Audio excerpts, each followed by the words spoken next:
Gaza पर फेरी वही तमाशा। Cease fire सिर्फ कागजों में रहा, असल में तो लड़ाई जारी है। शैतान नेतन्याहू ने मासूमों के खून पर सियासत खेली है।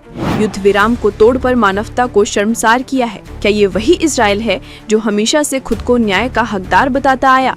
अब उसकी सच्चाई सबके सामने है। नमस्कार, मैं हूं संस्कृति सेन और आप देख रहे हैं द नवजीवन, जहां दबे कुचले की आवाज को हमने आवाज दी है। आज मैं आपके सामने लाती हूं मध्य पूर्व का वो हाल जो आप मालिकाना समझ वाले बड़े अखबारों में नहीं देख पाएंगे।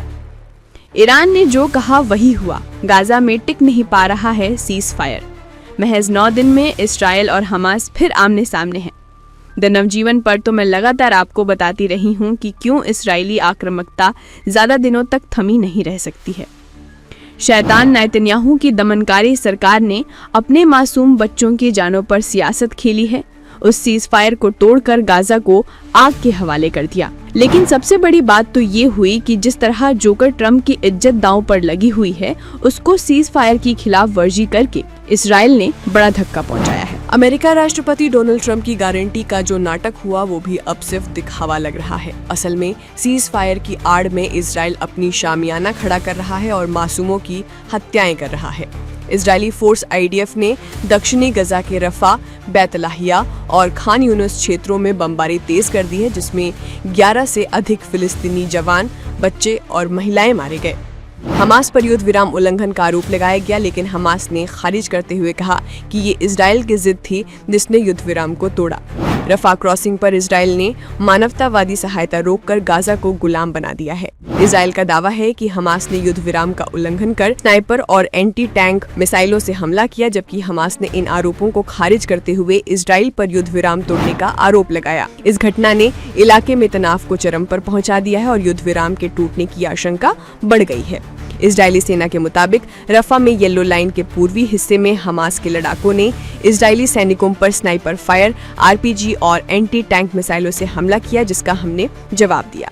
हमास की अल कस्साम ब्रिगेड ने इन आरोपों को झूठा प्रोपेगेंडा करार दिया है। हमास का कहना है कि रफा में कोई टकराव नहीं हुआ क्योंकि ये क्षेत्र पूरी तरह इस्राएली नियंत्रण में है और मार्च 2025 से उनका वहां संपर्क टूटा हुआ है।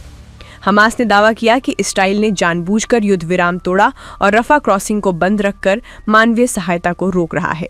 जानकार मानते हैं कि 10 अक्टूबर को जंगबंदी के बाद से ही इस्राएल मौके तलाश कर रहा है, क्योंकि गजा में सीज फायर सिर्फ प्रेसिडेंट ट्रंप के प्रेशर में हुआ है। इस्राएल किसी भी तरह से इससे बच निकलना चाहता है। ईरान ने पहले ही चेतावनी दी थी कि सीज फायर टिक नहीं पाएगा और बहादुरी से सच कर दिखाया। ये लड़ाई अब सिर्फ फिलिस्तीनियों की नहीं बल्कि पूरे मुसलमानों की जर्नी है, जहां धर्म, न्याय और आज़ादी के लिए आवाज़ उठ रही है।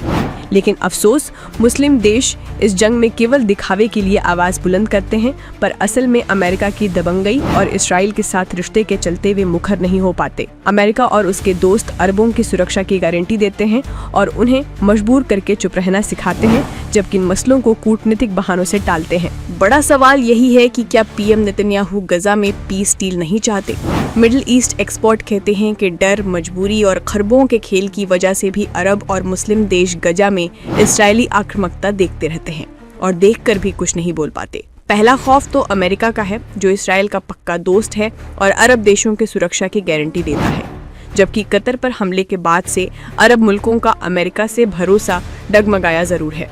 वहीं दूसरी तरफ गजा में रिकंस्ट्रक्शन के नाम पर अभी अमेरिका के जरिए इन्हीं अरब मुल्कों को काम करने की जिम्मेदारी दी जाएगी। इनमें सऊदी, तुर्की और मिस्र तो ताकतवर देश हैं। बावजूद इसके पीस डील कराने के बाद सभी ने चुप्पी साध ली है और इजराइल हमेशा की तरह सीज फायर तोड़ने की जुगत में नजर आ रहा है। गाजा की धरती पर नई तबाही है। सुरंगों से निकले हमास के वीर लड़ाके जब इजराइल की भयानक रूप से लैस सेना के खिलाफ खड़े हैं, तो ये युद्ध एक धार्मिक संघर्ष बन चुका है। IDF के हमलों में 20 से ज्यादा ठिकानों को तबाह किया गया, लेकिन हर 2 सीज फायर उल्लंघन का गुनाह इजराइल पर ही दर्ज है।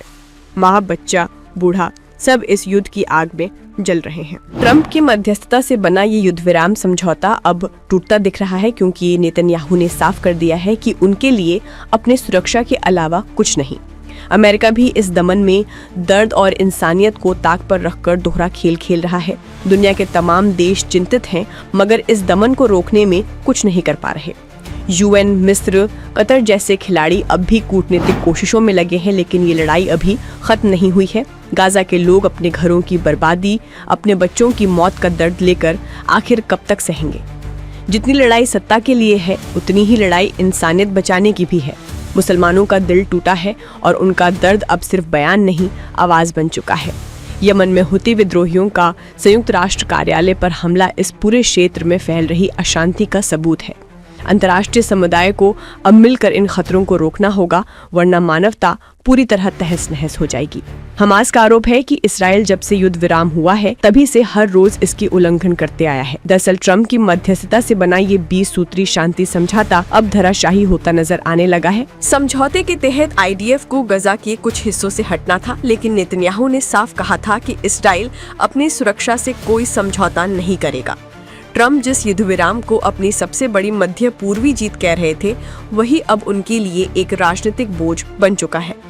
इजराइल के इस कदम से अमेरिका और मिस्र समेत कई देशों ने गहरी चिंता जताई है। काहिरा और दोहा में कूटनीतिक चैनल फिर से सक्रिय हुए, लेकिन नेतन्याहू की सरकार अब पीछे हटने के मूड में नहीं दिख रही।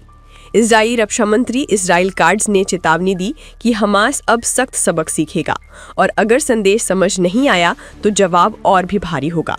उन्होंने कहा कि IDF अपने सैनिकों की सुरक्षा के लिए हर खतरे को खत्म कर देगा। उधर हमास ने हमले में शामिल होने से इनकार किया है। संगठन के प्रवक्ता की ओर से बयान जारी करते हुए कहा गया कि हम इजराइल के आरोपों को सिरे से खारिज करते हैं। हमारी तरफ से कोई कार्रवाई नहीं हुई। हम युद्ध विराम के प्रति पूरी तरीके से प्रतिबद्ध हैं। लेकिन इजराइल की तोपें और फाइटर जेट कुछ और ही कहानी कह रहे थे। रात भर राफा, दीर, अलबाला और गजा सिटी में धमाके गूंजते रहे। IDF ने कहा कि उसने 20 से ज्यादा लक्ष्यों को निशाना बनाया, जिनमें टनल, शाफ्ट्स, हथियार, गोदान और कमांड पोस्ट शामिल थे। गाजा में तबाही की तस्वीरें दर्दनाक है। हमास नियंत्रित स्वास्थ्य मंत्रालय ने बताया कि सिर्फ 24 घंटे में 8 नागरिक मारे गए, जिनमें 3 बच्चे शामिल थे। राहत एजेंसियों के मुताबिक सैकड़ों घर मलबे में तब्दील हो गए और हजारों लोग बेघर होकर सड़कों पर हैं। गजा मीडिया ऑफिस ने कहा कि युद्ध विराम लागू होने के बाद से इजराइल ने अब तक 97 फिलिस्तीनियों को मारा है, 230 को घायल किया है और 80 बार संघर्ष विराम का उल्लंघन किया है। फिलिस्तीनी परिवार जो उम्मीद कर रहे थे कि युद्ध विराम कुछ राहत लाएगा, अब डर के साए में जीने लगे हैं। राजनीतिक तौर पर भी इजराइल के अंदर हलचल मची है। ये हाल बताता है कि अमेरिका और इजराइल के झूठे बहानों और दमन के कारण गाजा का आम नागरिक कब तक मानवीय अधिकारों से वंचित रह सकता है। ये सिर्फ एक संघर्ष नहीं, बल्कि पूरी मानवता के खिलाफ एक घटना है जो संपूर्ण मुस्लिम विश्व का सच्चा दर्द है। ऐसे में मुसलमानों को चाहिए कि वे एकजुट हों, आवाज बुलंद करें और इस अन्याय के खिलाफ पूरा विश्व एक साथ खड़ा हो। अगर आप ऐसे सच्चे और अहम मुद्दों पर अपडेट रहना चाहते हैं और हमारी आवाज़ को आगे बढ़ाना चाहते हैं तो नीचे दिए गए सब्सक्राइब बटन को दबाएं। बेल आइकन भी दबाना ना भूलें ताकि हर नई खबर आपके स्क्रीन पर तुरंत पहुंच सके। द नवजीवन के साथ बने रहिए, सच आपकी आवाज़ बनेगा। धन्यवाद।